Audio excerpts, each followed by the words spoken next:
I'm probably going to get some flack for this pick in my Best in Horror Countdown 2023-2024, especially when it's compared with the bonus pick I have. But I simply preferred the monsters in Arcadian a whole lot more than the skosh more info I got about the same type of creatures in the latest A Quiet Place installment.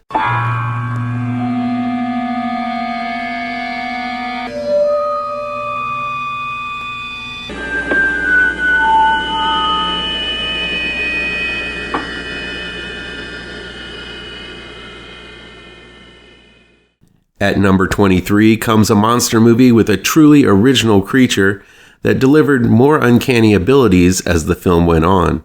Plus, Nic Cage's scenes, especially towards the end, were bonkers beyond belief, as usual. Arcadian was released on April 12th, 2024, and is streaming on Shudder from RLJE Films. It's directed by Benjamin Brewer and written by Mike Nilon. Nicolas Cage plays Paul, who escapes a crumbling city in the opening moments of Arcadian, only to find two baby boys alone and crying in an abandoned home. Cut to 15 years later, and the trio have been living the quiet life in the countryside by day, but by night they barricade the doors and windows against a horde of vicious and clever monsters who seem to be learning from their mistakes and slowly chipping away at the humans' defenses. It's Jaden Martell plays Joseph, the smarter of the two boys, who is attempting to understand the monsters that attack every night. And Joseph's brother, Thomas, played by Netflix's Will Robinson in Lost in Space, Maxwell Jenkins, is more impulsive and is more interested in learning about the young lass from the farm next over, named Charlotte, played by Sadie Soverall. Thomas takes daily trips to the neighboring property to see Charlotte, but on one fateful night, on his way back, he falls into a hole in the woods, tossing a wrench in the tightly supervised mechanics of Paul's rules. Arcadian means a person who lives a simple, quiet life, and I guess that applies in this derivative yet powerful and downright terrifying monster movie. Yes, this is basically A Quiet Place with Nicolas Cage, but if you add Cage to anything, no matter what it is, it's guaranteed that it's going to be different. In Arcadian, Cage plays a father of the two boys pretty straight. He's protective over his two sons and very strict about the rules that have kept his three-part family intact for 15 years, and he's willing to die to keep it that way. While there is a lot of batshit craziness, Cage is surprisingly even-keeled for the most part here, though he does get a chance to unleash some righteous fury throughout the story, and manages to toss in a Devo reference along the way. Arcadian follows the template of A Quiet Place, with the narrative taking the viewer through a typical day of the family, establishing all of the work it takes to survive in this horrifying world, and then showing how the system falls apart. There's no clear explanation as to why the world fell apart. The monsters showed up one night, and these people are simply surviving, so you don't get a big-budget backstory on the origin of this problem, as with A Quiet Place. Arcadian also deviates from A Quiet Place in that it focuses on the story of two very different brothers growing up in extreme circumstances, rather than an entire family unit. One works hard to understand and come up with solutions to the problems, the other dealing with more emotional and more natural feelings of kinship and striking out on his own. The film handles this extreme difference between the two brothers in a sophisticated way, with Joseph trying to examine the monsters outside, their behavior, and how to best take them on, and Thomas more interested in leaving the nest and starting a relationship with the girl next door. This difference in mindset, of course, causes some rich conflict along the way, and both actors portray the conflict very well. I also have to mention that Sadie Soverall is downright charming in her role as the girl next door. But the biggest difference between Arcadian and A Quiet Place are the monsters outside. I always found the monsters of A Quiet Place to be rather confusing looking. They're spindly, fast-moving, overly complex, and not really iconic looking. Basically, they're xenomorphs who hunt through sound without the acid blood. While the monsters in Arcadian have a similar shape to the creatures in A Quiet Place, there are some distinct differences that make the Arcadian monsters so much more nightmarish. First of which is that they're smart, learning from their mistakes and adapting new strategies to get in their prey, although it's questionable why it took them 15 years to do so. But the second difference is the way these monsters attack. The monsters in Arcadian are all mouth. Their heads split apart and their jaws chomp together rapidly as they approach their prey. The filmmaker stated that they based this off of a way a shoehorned bird clomps his bill together to scare its prey. The monster is something out of your worst nightmares, with unusual sights and sounds and odd parts put together that really shouldn't be there. The filmmaker have also released designs to show that the original concept of these creatures were based on the Disney character Goofy, which terrified the director as a kid. Now, it's not a direct translation, and those sketches aren't really that terrifying, but in the final product, the creatures are covered with dirt, mud, goo, bits of fur, and living cockroaches for some reason. But you can see the Goofy-esque influences in the face.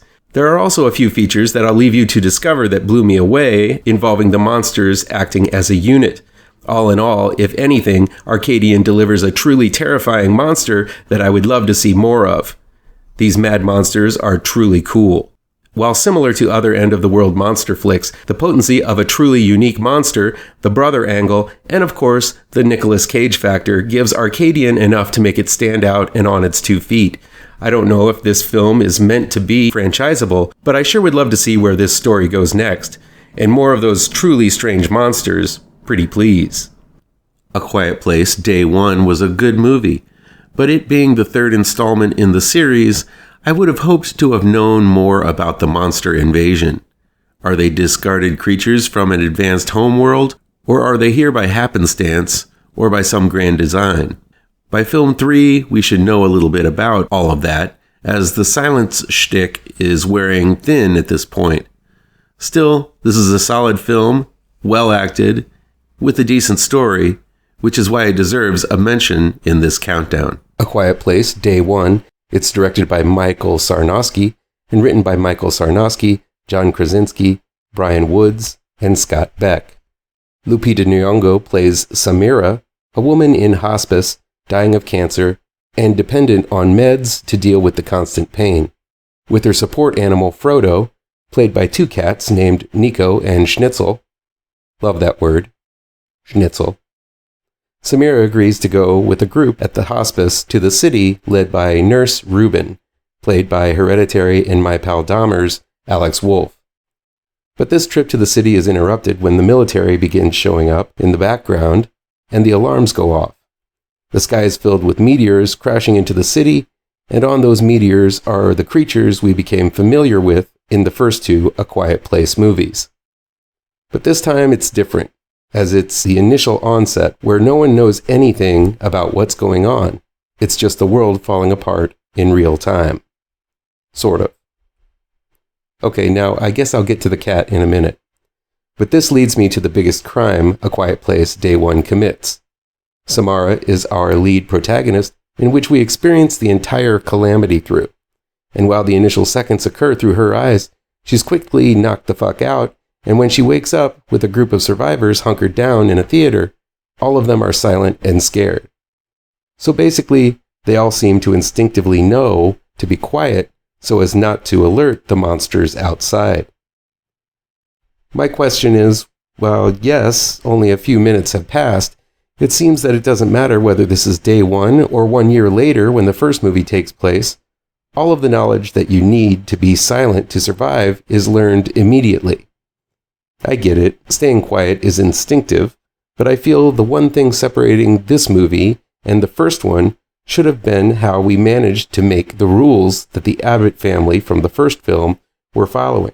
But instead, this appears to immediately be common knowledge, and the potential for story is glossed over. Yes, later in the film, the military are announcing that the masses need to be quiet to survive. But in the initial moments, the fact that the monsters are drawn by sound and will tear apart anything that makes a noise is glossed over during the time our eyes and ears to the movie, aka Samira, is knocked the fuck out, and the film fails to deliver the promise of how we would initially deal with the invasion, or more accurately, infestation of Earth by the aliens from Ground Zero. But moving past that failed promise of the premise, I liked A Quiet Place Day One. It's a film we've seen in many an outbreak zombie movie before it, where everything is normal, and then the world we know it is upended in minutes. All of the initial things are there, Characters are developed and then die when they break the established rules.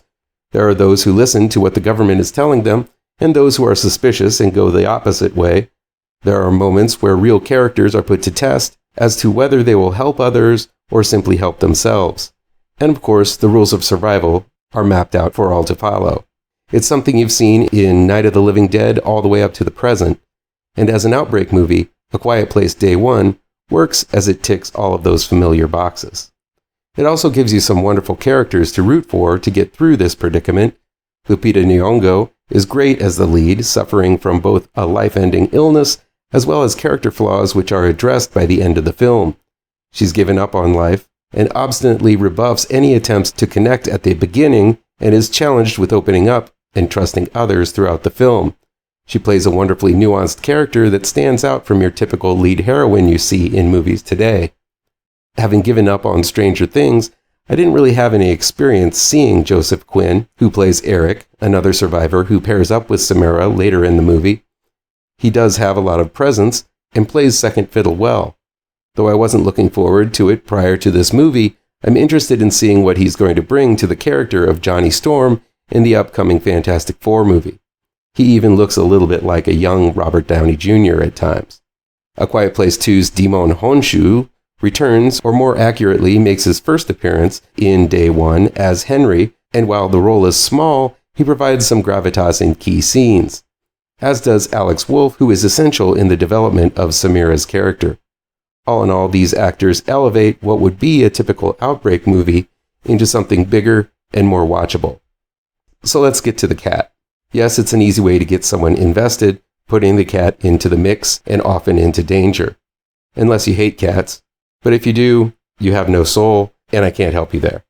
It also provides a sort of hindrance, as the cat has to be referenced in every scene as to where it is, how it survived, and if and when it's going to come back when it or the leads wander off screen. The whole movie, I was fearful that the cat was going to bite it, though this being a modern movie, I was pretty sure it was going to survive. But in order for that to happen, some mighty leaps in logic have to be hurdled. Samira keeps the cat on a leash at some times, and in a carrier bag at others. Other times she's simply carrying the cat through the chaos in her arms. But as anyone who has had to clip a cat's toenails would know, trying to get a cat to do something, even if it's for its own good, is like, well, herding cats. That term is there for a reason. Cats by nature are independent, and to believe this cat would not only allow itself to be held during a chaotic alien monster invasion, but run off in a crowd and somehow find its way back to Samira over and over again, stretches believability to lengths even my creative mind can't imagine. There are scenes where the cat is taken underwater and remains not only calm, but still stays with its owner without unleashing scratchy vengeance. Sorry, man, no way. Not even the most trained service cat, which basically functions as something soft to cuddle with in times of stress, would sit still and remain with its owner. I think you've mistaken those service cats as service dogs. They're a little bit more loyal. Hell, I can't even get my cats to sit with me on the couch for more than 5 minutes at a time. But they're kittens, so I guess they'll grow into it. So while the cat is easy to get you invested in the plight of the characters, the obstacles and the pure nature of the cat makes the inclusion of the cat so heavily into the narrative unbelievable as well as emotionally manipulative. And A Quiet Place Day One is as emotionally manipulated as all get out. While there are some marvelously choreographed scenes of monster mayhem, there is also an abundance of quiet emotional scenes, an overabundance at that. Much of the movie is dedicated to getting to a specific pizza place in Harlem, which has a lot of emotional significance to Samira. That's fine, giving Samira an emotional goal, but I found there to be one or too many scenes addressing Samira's emotional growth by the end of the movie. One scene in particular, which takes place in an abandoned jazz club, is exhaustingly low energy and long, and it's in desperate need of a pruning.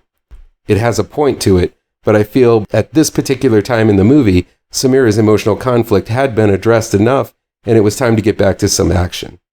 Director Michael Sarnoski did the excellent Nic Cage flick Pig previously, and he transitions to big-time movie making pretty well. But there does seem to be some harsh transitions between big action set pieces and slow, quiet moments that suggest there is need for improvement, and restraint in instances where the film teeters on becoming overly schmaltzy. A Quiet Place Day One in its entirety is an overall satisfying big budgeter. I liked it much more than the redundant A Quiet Place 2, but not as much as the epic first film. It definitely goes big and shows that the concept can go all over the place, inching its way to some kind of understanding of these monstrous librarians and why they arrived in the first place. We see a tiny bit more of the way these monsters communicate to one another, as well as the added detail that they don't like water. But before you start comparing them to the aliens in Signs, this is more of a biological dislike of the water, as they seem to have limited lung capacity, and with the aliens being all ears, it makes sense that drowning is going to be a weakness. I mean, have you ever tried to drain water from your ears after a dip in the pool? It's maddening. I'm recommending this one as it inches the story forward a little more, expands the scope of the franchise, and provides a big summer spectacle film in a character-driven and emotionally centric way. A Quiet Place Day One manipulates you, but the sheer talent in front of and behind the camera does so in an entertaining way. Once again and always, feel free to agree, disagree, or how about you play along at home and give me your own picks for your favorite horror movies. It's October, so let's talk horror. Come back tomorrow for the next level in the Best in Horror Countdown. Be sure to hit all of those pertinent bells and whistles down below, and you'll never miss a post. Happy Halloween, folks. Please do me a favor and punch that like button down below. Share this video with all of your social media addicted pals. Click subscribe to this channel, and ring that bell for notifications.